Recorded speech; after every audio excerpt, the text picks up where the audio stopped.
just watched is people fighting to spend $400 on a pocket watch. Not a Rolex, not a Patek, a Swatch. That happens to look like an Audemars Piguet. Riot police in Barcelona, pepper spray in New York, stores closed in Dubai, Mumbai, Bangalore, Singapore and London, and resale listings appearing within hours at $21,000 for a $400 watch. This is the AP Swatch Royal Pop launch, May 16, 2026. But the story of why this happened and why it's one of the most strategically interesting brand moves of the decade starts not in May 2026, but in February 2020, in a courtroom in Japan.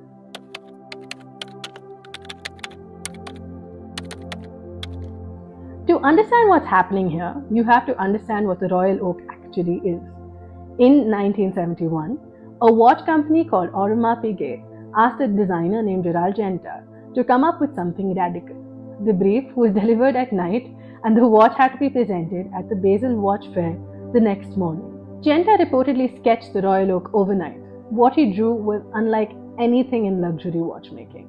It was an octagonal bezel with 8 visible screws, a textured dial, an integrated stainless steel bracelet. At a time when luxury watches came in gold, he designed one in steel and priced it above a Rolex. People, of course, thought AP had lost their minds. Then, over the next 50 years, the Royal Oak became arguably one of the most influential watch designs in modern horology. It invented the sports luxury category. It defined what an expensive casual watch actually looks like. The silhouette is now one of the most recognizable in the world.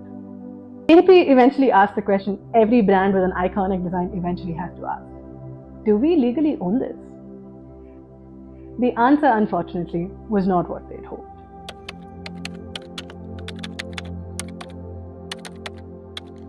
Japan 2020 to 2024.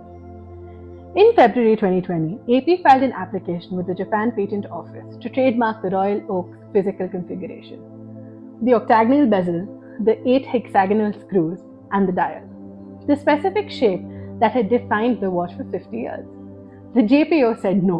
Their reasoning?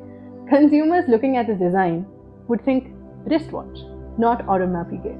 The design was not distinctive enough to function as a brand identifier. AP appealed. The appeal board agreed with the original decision.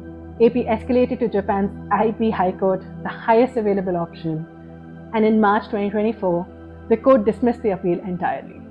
They spent 5 years, got 3 rejections, and closed that chapter in Japan. Now let's go to United States, 2020 to 2025. In July 2020, AP filed 2 trademark applications with the USPTO for the Royal Oak configuration. After years of objections, the USPTO kept finding the design non-distinctive. AP received a refusal in January 2024. They appealed to the TTAB, the Trademark Trial and Appeal Board. In January 2025, the TTAB ruled against AP, even where the board acknowledged the octagonal bezel was distinctive. The rest of the design, the watch face, the functional elements, etc., didn't meet the legal threshold. The board also noted that AP's own advertisement had always emphasized the brand name and AP monogram, making it harder to argue that the physical design alone was a standalone brand identifier. 2 countries, 5 years, a complete failure. And here's where it gets interesting.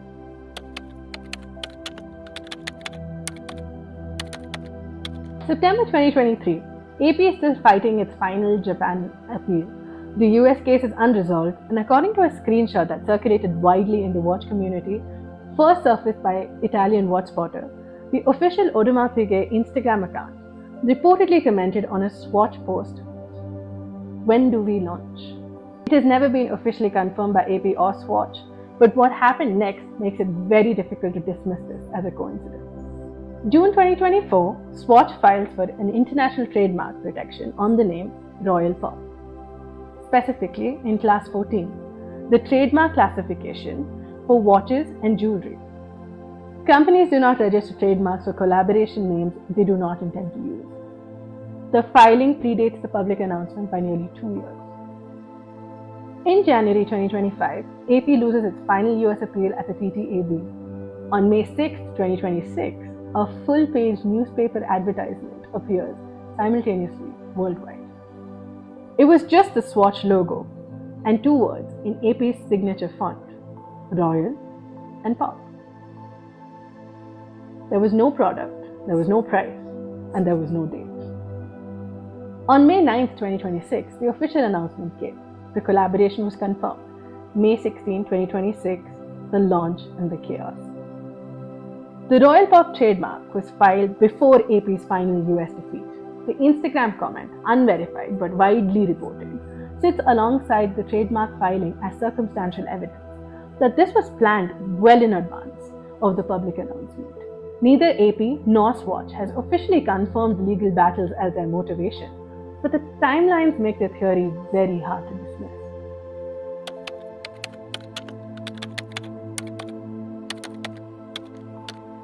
Here's a theory that has taken over every serious watch and brand strategy publication in the past week, and I think it's correct.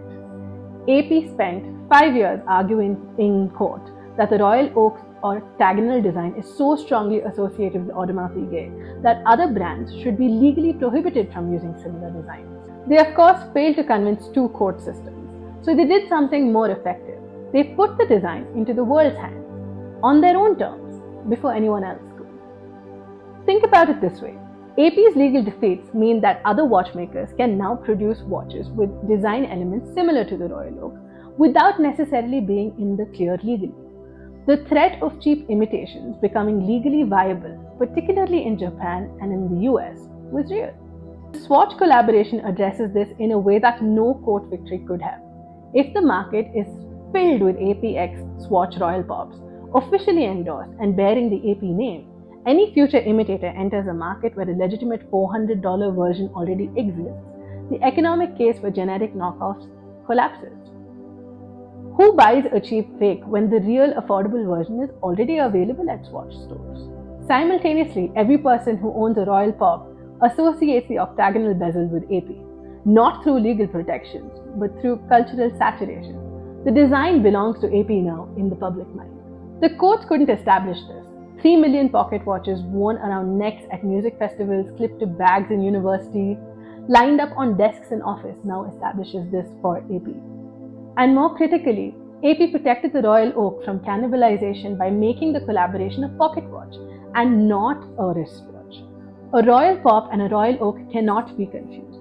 Different form factors, they have different use cases, and they are for different audiences. The Royal Oak remains at its price point for its audience, entirely untouched. This is how you lose a legal battle and still win the cultural war.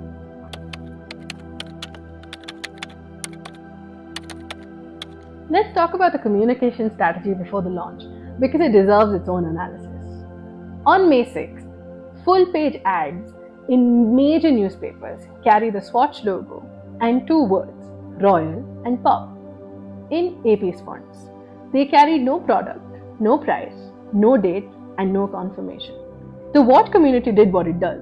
Within hours, font analysts had confirmed the typography matched AP's Royal Oak branding almost pixel for pixel. Trademark registries had been searched, and the 2024 Royal Pop filing surfaced. By evening, the collaboration had been identified by the audience without either brand confirming it. This is the same teaser mechanic Swatch used before the Moon Swatch. Release minimum information, create a puzzle, let the community solve it, share the solution, and build anticipation before you announced anything. The effect here is that the audience feels it's discovered something rather than being told something. Discovery is qualitatively different from an announcement. You share what you discover, you absorb what you were told. By the time the official confirmation came on May 9, the story had already been written by the audience and for the audience. AP and Swatch arrived at their own announcement as a confirmation of what everybody already knew rather than breaking news.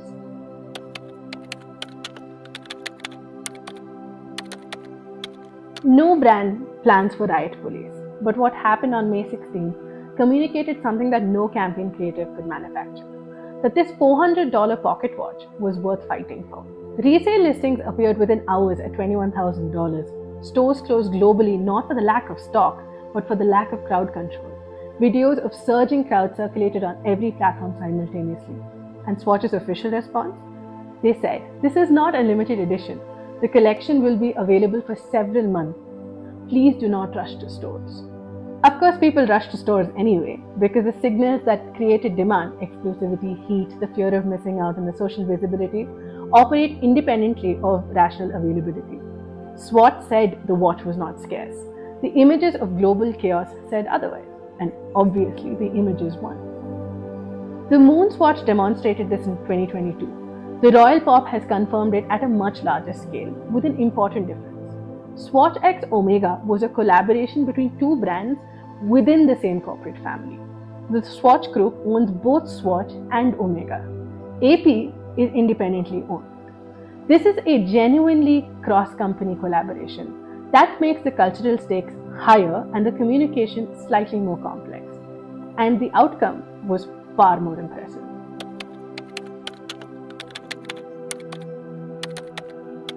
AP lost the legal battle. They could not convince courts in Japan or the United States that they owned their most iconic design. Then they went ahead and did something no court could have done for them. They put the design into the world's hands, officially on their own terms, before anyone else could. Whether you think this is damage control or a genuine strategy, the communication and execution around it is worth studying carefully. The teaser that let the audience do the announcing, the pocket watch format that protected the core product, the chaos that manufactured desire more effectively than any other campaign could, and the legal paper trail that makes the whole thing read not as opportunism, but as considered strategy. As always, the full written breakdown with the complete legal timeline is on my Substack and Medium. The links are in the description. If you find these kind of analysis useful, please consider subscribing to Campaign Culture. There'll be a new drop every week.